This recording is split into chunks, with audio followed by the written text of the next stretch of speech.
Hey everybody, this is BoatsDon'tSink, Connor here. I am doing my video on Goblin Slayer today. Set just came out, so yeah, we're just gonna talk about some of the meta implications it has. I know a lot of people are really excited about this set. So without any further ado, here is my top 10. No old support or anything to talk about this time before we get started. At number 10, I have Natural Adventurer, High Elf Archer. So this is one of the yellow 3/2s. Yellow has the smallest portion of the set. Has about 27 of the 100 cards in a 3-color set, so it's a little lacking. And it's sort of made to be built into its own deck. But this level 3 is pretty splashable into any build. You can see the first effect here. Is the when this card is placed on the stage from your hand, you can pay 2 stock. If you do, choose one of your opponent's level 3 or lower characters and return it to his or her hand. So this is going to be it's a little more expensive version of the normal bounce that we get. You see this on a good number of level 3s recently, especially in like Bunny Girl Senpai. Fate has one. So this one's costing you 2 stock instead of just doing it for free. However, it's because this card also has another on-play effect. But even then, you can splash into this card. It can handle Bunny Girl Senpai matchup. You can bounce Futaba back to hand. Fate, you can bounce Rider. Any of the like minus soul decks out there. ReZero, Card Captor, Goblin Slayer even has a minus soul build. You can bounce those back so that you're not losing as much soul. So just typical, good bounce utility that can handle stuff.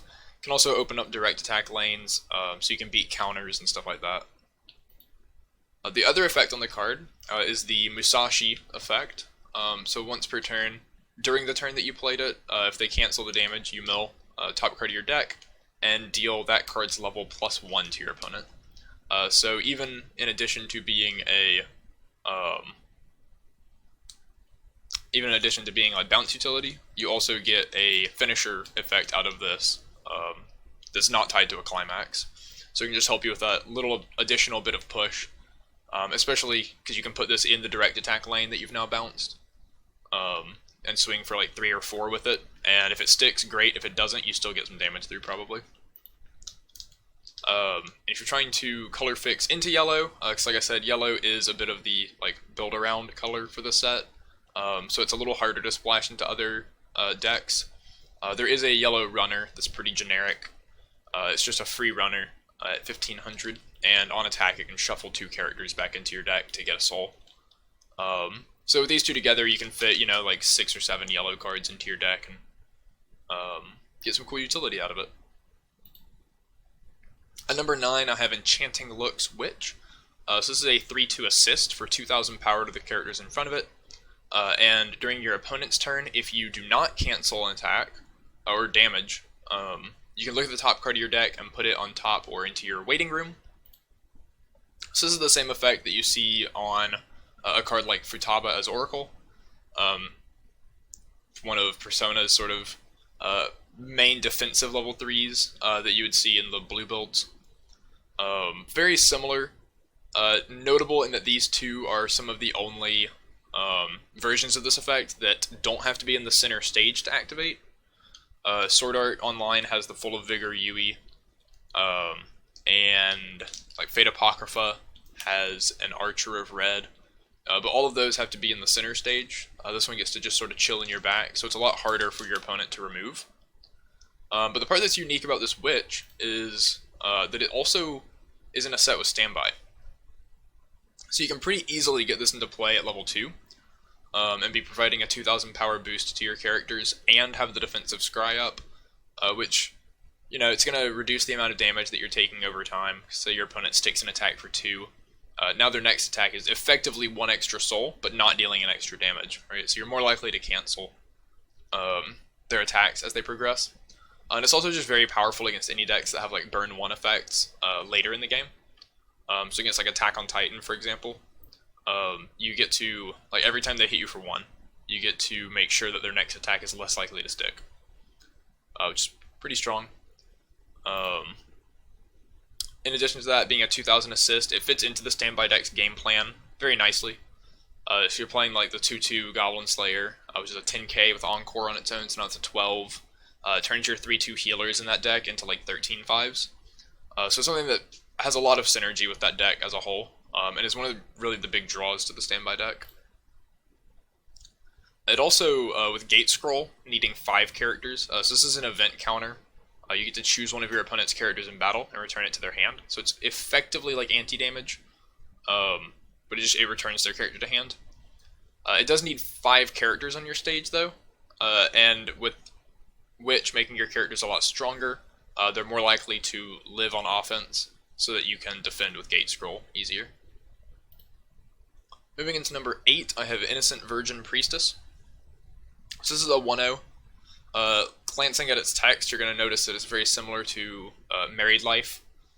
It's instead of an assist for 500, it's a global 1000 to your characters on your opponent's turn only.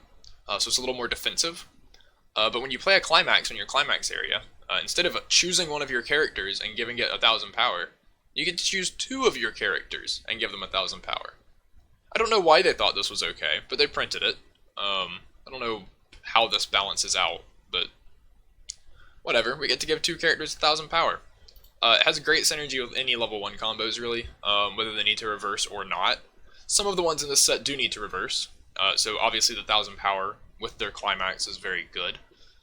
Some don't, but it also just makes your level 1 combo dudes like 6500 or 7000 on defense for free. That's awesome. Yeah, like at 7000, Yun has to trade with you just to get her combo off. That's without you using a counter.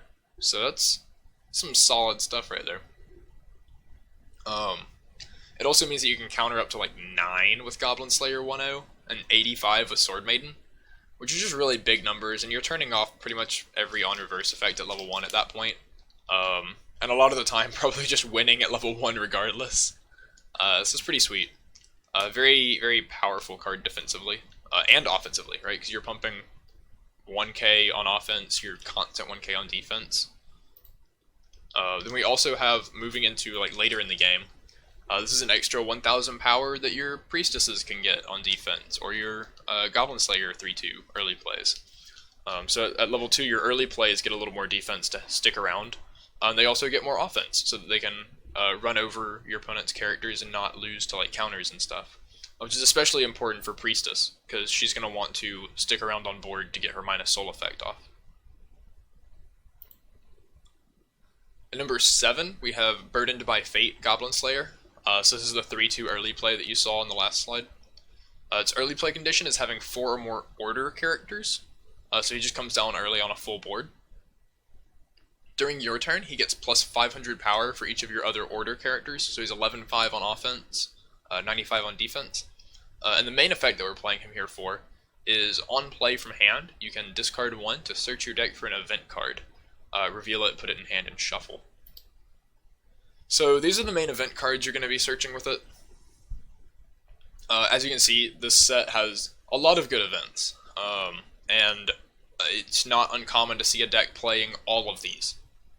Goblin Slayer is a very sort of event-focused set, so this being able to tutor whichever one you want is very powerful. Just gets you really good toolboxing into, oh, I need bounce counter, so I'll grab bounce counter, or oh, I'm at 3/5, I need to heal so I don't die, you can go get resurrection. If you need the bounce counter but it's in your waiting room and not your deck, you can go get duffel bag, and then duffel bag to grab Gate Scroll out of your waiting room. Which is, it's just like a lot of cool toolboxing utility. Especially since a lot of decks play the 3-1 split of Torch with only 1 booster Torch. If you need the booster Torch, you can go tutor it. So it's just like lots of powerful toolboxing. And the events in this set are, especially the level 3 ones, are very powerful. They can win you games on their own sometimes. So being able to tutor the exact one you need when you need it is really good. And this guy's also just, 11-5 offense on an early play is more than reasonable.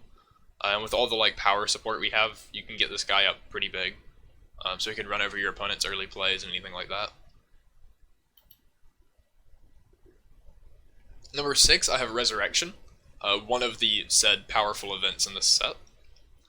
So this is so it's a 3-4 event. You choose a character with Sword Maiden in its name and a character with Priestess in its name from your hand, and put them into your waiting room. Then you get to heal 5, and then the event goes to your memory. So this is big heal boy. Thankfully, there's a lot of good Priestess and Sword Maiden cards that you already kind of want to play. The Priestess Brainstorm, Priestess Backup, the Priestess Married Life, Priestess Early Play if you're playing the Minus Soul deck. Sword Maiden has a good plussing level 0 here, and then Sword Maiden's the 3-2 assist as well, or the 3-2 global that heals on play. So like lots of cards that just sort of go into the decks anyway. They color fix and they act as discard targets, so you don't even have to be super deep into blue. And healing 5 is just enormous. Like, you can be at 3-6, like, as close to dead as possible, and play this, heal down to 3-1, play a healer, and just be at 3-0 again, ready to go. It takes a chunk out of your hand, but Goblin Slayer's advantage engines are strong enough that you can usually do this without too much worry. Doing it multiple times might be a different story, but you can usually do this without too much trouble. There's also a level 0 Sword Maiden, which is not only a discard target that you can use, but it's a global 500 and has Act. You can put this card into your clock to choose a Resurrection in your waiting room and return it to your hand. A couple of the other events in the set also have bonds with basically the same text. However, this one's notable because the cost is putting it into your clock, but then you heal. So if you're at like 3-4, you just get to do this for free, basically. Because it clocks you up to 3-5 and you heal all 5 anyway. So the cost is negligible, and it lets you toolbox into this card a lot easier, because your brainstorms and all that can search the Sword Maiden 0. It also gives you a way to go where, like, if Resurrection's in your waiting room and your early play can't grab it, then your early play can grab a torch so you can dig for Sword Maiden, or do the wild part where you like grab a torch, play a Cowgirl 0, pitch torch, salvage Sword Maiden, play Sword Maiden, clock, salvage Resurrection. So you have a lot of cool lines with this card. It's like you can grab Resurrection from anywhere, which is really nice. It makes sure you never just die, really. Number 5, we have a Predetermined Outcome, Goblin Slayer. So this is a 0-0. It's one of the more notorious cards from the set. First effect is if your hand has 5 or more cards, this gains a level, 1500 power, and the following ability. This card and the character facing it cannot side attack. So it becomes a 3k level 1, and your opponent has to frontal into him. So you're like, okay, cool. Opponent can just, play their dude in a different lane, so they don't have to frontal into him. But you also have, at the beginning of your opponent's attack phase, you may move this card to an open position of your center stage with a character facing this card. So you get to chase your opponent's guys. This is huge and obnoxious. So it lets you kill like runners, grods, coin flips, any of the stuff that your opponent would typically be playing as their like plussing level 0, because it's not gonna die. Like, you play Goblin Slayer and then they play Yoshiko in like the opposite lane, so they're gonna direct attack and then build a run, and you chase into them, and now they're a 25 in front of your 3k, and they can't side, so they just have to crash into you. Now they don't get their plussing 0 anymore, and you took reduced damage because they fronted instead of direct attacked, which like that just gets you really nice value. Like, you get a plussing dude, they don't. Like, strong swing, you got to direct attack, they had to frontal, now you get to direct attack again. So a powerful swing against plussing 0s. It also beats bombs, because it gains a level, so your opponent A can't bomb it. If they play a bomb, you can chase in front of it, and then they have to front and they don't get to bomb you. Or like, in the world where they field like a bomb turn 1, you play this, kill their bomb, and then when they play something else on their next turn, you chase in front of that. So you really just get to like beat up any kind of bomb pretty hard, and just punish your opponent's plays. One thing that will beat it is oversizes. Anything bigger than 3k, you just kind of stay away from. So something like Time to Get Serious Kirito, where he gains 15 on play, he is actually going to reverse you. But another thing is that you get to chase, right? So a lot of these aggressive early game strategies where you're playing 2 and 3 characters, even if they have a 35 that can reverse you, if they play another character alongside it, you just chase in front of their other character, and now they probably don't get to reverse you anymore. So something like this Kirito, if they try to play their Lifa and their Kirito and get the clean cut value, all of a sudden they don't, because you move in front of the Lifa, now they have to crash their Lifa and their Kirito direct attacks, so they don't get to kill you, they don't get to clean cut. And it forces a lot of these decks to play a lot slower. Instead of being able to just like field multiple cards and get their pluses out of it, they now might only be able to field 1 card, right? Especially if they want to kill your Goblin Slayer. So you're taking a lot less damage, you get to sculpt longer, play a slower level 0 game, which is something that the deck usually wants to do. So overall, it's just a really like very game-changing card and how it like affects the pace of level 0. Level 4, I have a Moment of Peace Cowgirl. This is one that I usually just refer to as the Double Ditch Salvage, because, you can get anything you ever want from this. It has 2 on-play effects that are both basically the same effect. One of them is pitch a Climax to salvage an Order character, and the other is pitch a Torch to salvage any character. So if you have a handful of Torches and Climaxes, you can turn it into whatever you want. And this is really great, because, the Priestess builds are going to be playing Gates, which means you can add back Climaxes to your hand. And if you add back too many, or you just trigger Gate and you're like, man, I really don't want this Climax in my hand right now, but you can pick it up as a plus, play your Cowgirl, pitch the Climax, grab something else. So this kind of synergy, it exists in a lot of sets. But the Cowgirl I think is really strong, just because it also has the Torch pitch effect. Which Torch, there's 2 different Torches. Most decks play both.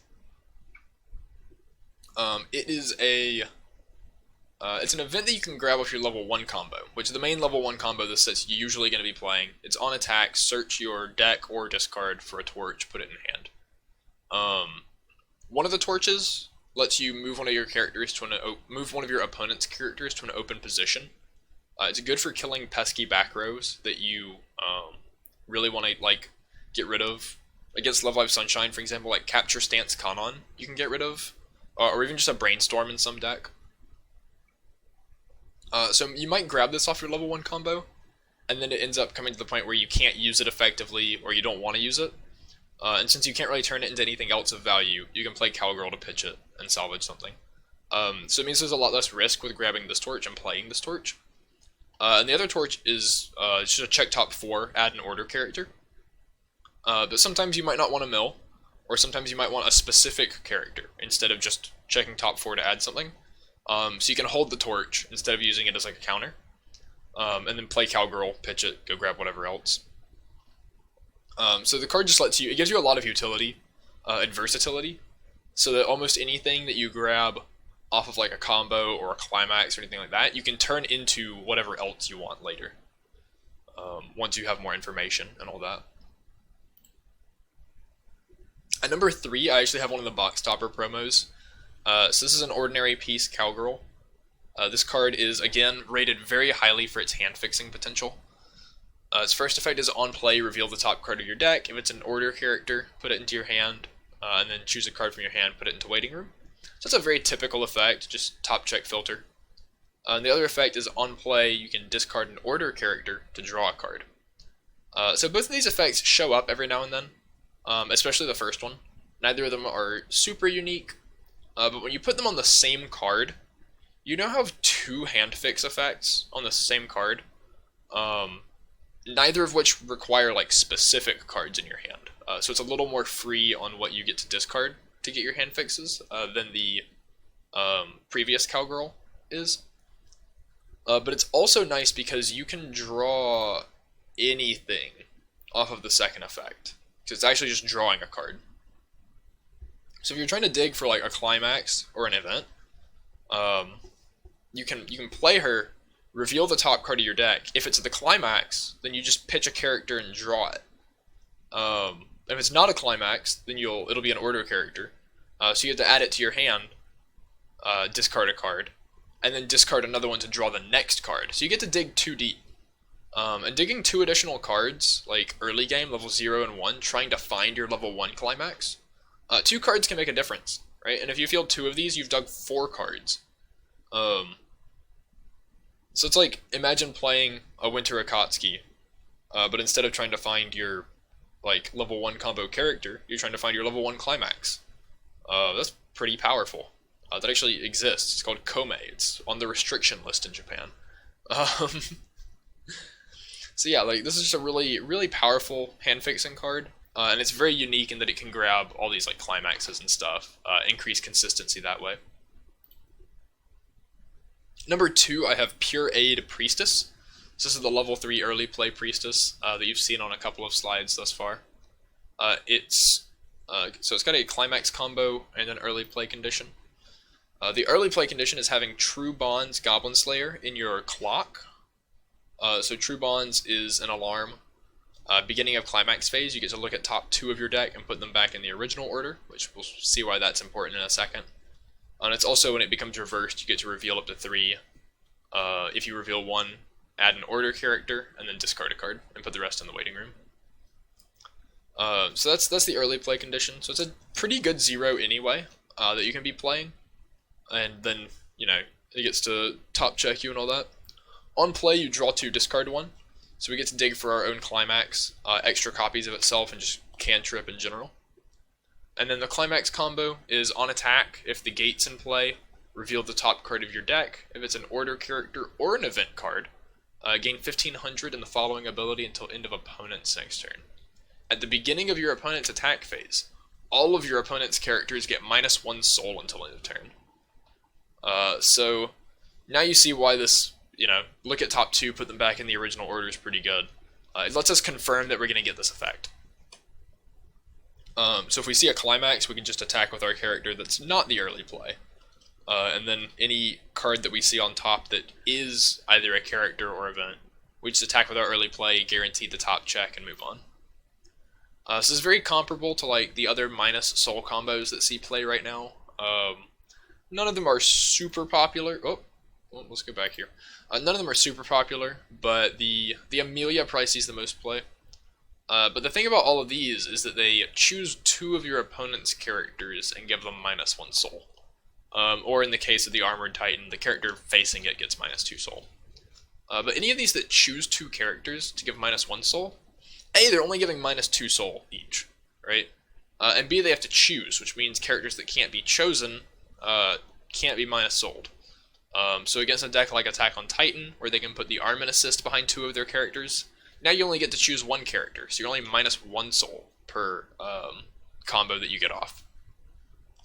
Priestess is -3 soul per combo, and dodges hexproof. So like even if they can't be chosen, she just -1 souls all of your opponent's characters. So you're -3 soul across their board per use, which means 2 priestesses is the same as 3 copies of Amelia or Arisa or whatever. Super strong.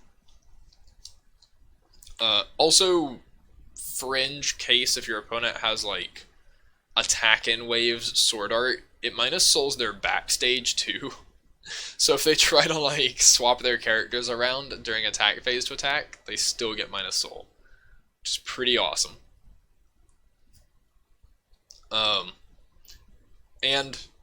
As I've said, the set's super event heavy, and notably this does top check into order characters or events, so it doesn't shut you out of any of the powerful events. It doesn't lock you out of having good synergy with the level 1 combo, and all that, so you still get to just jam this into a deck and go to town with it.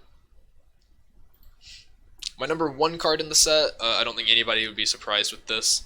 It's the Precise Battle Tactics Goblin Slayer. So this is the level 1 combo, and unless you're playing the mono yellow deck, you're probably always playing this combo.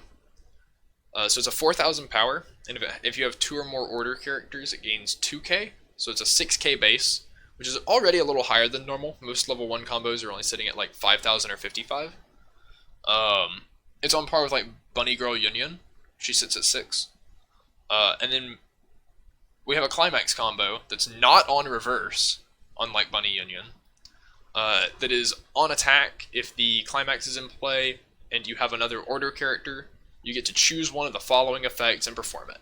Choose a torch in your waiting room and return it to your hand. Or search your deck for a torch, reveal it, put it into your hand, and shuffle. So you get a torch, you choose either deck or waiting room, and then you go get a torch. So I've shown the torches before. Generally, you're going to go get the counter one, since you can then turn that into whatever else from top 4. And mill on your opponent's turn, which is pretty solid, since it's a counter. And the climax is a comeback, so you have a really good climax already. That's a nice plussing trigger on a 1k1. So you're attacking for 7. You don't even need to reverse, but you attack for 7. That's, that's good times. And then you get to go thin your deck if you have any torches left in your deck. Otherwise, you just add it from waiting room. And then you get to hand fix yourself. So this is very similar to Christmas Kasumi from Bang Dream, where you're a level 1 combo on attack, get an event, on a comeback. But Goblin Slayer doesn't go back down to 45 on defense. He stays at 6k on defense. And he can grab his event from the deck or the waiting room. So Kasumi always had to worry about, like, getting enough copies of the event into your waiting room early enough, or stuff like that. But excuse me. Goblin Slayer doesn't. Goblin Slayer actually prefers that he doesn't have them in waiting room, so that you can thin your deck out and get, not huge, but minor bits of compression on your first deck, which can go a long way. One of the big reasons, like, Zekken Yuki is good, right, is because she thins your deck. So Goblin Slayer gets to do that to a little less of an extent. But so Christmas Kasumi is already sort of one of the bigger climax combos out there that people recognize as being really strong. And Goblin Slayer just sort of takes that and turns it up a notch or two. So card's super powerful, super consistent. The only gripe with it is that you have to play the torches, so it's deck slots. But it's deck slots for cards that are still very fine and playable otherwise. So it ends up being just a really strong combo, and pretty much always what you play. So here's a recap real quick of my top 10 cards. You can see most of these are red and blue. And the red-blue build is what you're going to see by far the most often, since the yellow stuff all sort of wants to just play with itself instead of with the other two colors. You will be seeing a lot of the red-blue build. There's a number of different builds you can get out of it. You can play the standby one, like I said, with the Witch. You can play the gate combo with the Priestess early play. You can play 8 comebacks. There's a Goblin Slayer level 3 that heals and burns 1. So there's a lot of different ways to build it, but they all share a lot of the same similar cards, and they all get to make use of the powerful event packages, right? As far as the placement in the meta, I have Goblin Slayer at A tier. The only reason I don't have it at A+, you do have a very powerful early game from 0 with the Chaser. The deck has a lot of ways to search its climaxes and events and level 1 combo and all. You have a really powerful level 1 combo. So early game, you're definitely A+ quality. The only reason I don't have it in A+ is late game. A lot of the strategies that it has are a little fragile or just not super impactful. In the standby deck, you get to bring out the Witch Assist at level 2, but then you don't really have anything other than the events to follow up on that with. And the heal event's very powerful, but it doesn't stop you from just, dying from 3-0 to Mikasa's or something like that. The bounce counter event is great, but if your opponent is playing any deck that can return one of your characters to hand, so you don't have 5 on stage anymore, all of a sudden it's useless. You can still just die to your opponent, right? The Priestess minus Soul build, is very defensive at level 2 with the minus soul effect, but after you've resolved it, your opponent has a chance to kill your priestesses, and if they succeed, it's a little difficult to actually get them back and reestablish. And if you don't reestablish, the set has a notable lack of real finishing power to follow up with, right? And that's sort of the issue that a lot of the minus soul decks struggle from, is like, oh cool, you know, you do your minus soul thing, and then once you don't have that anymore, you're like, okay, well, how do I kill you?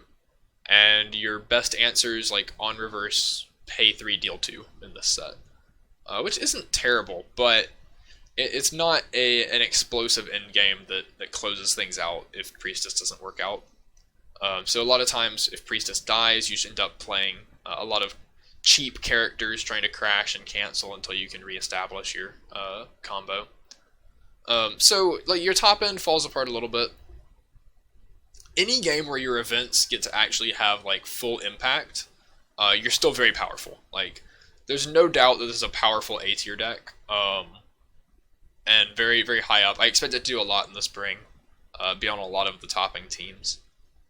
So yeah, maybe after some events, and after some more playtesting myself, since the set just came out today after all, I'll be convinced that Goblin Slayer is A+. I know a lot of people have it super high tier, but I think it's at least A. It's not one that I would see dropping to B anytime in the foreseeable future.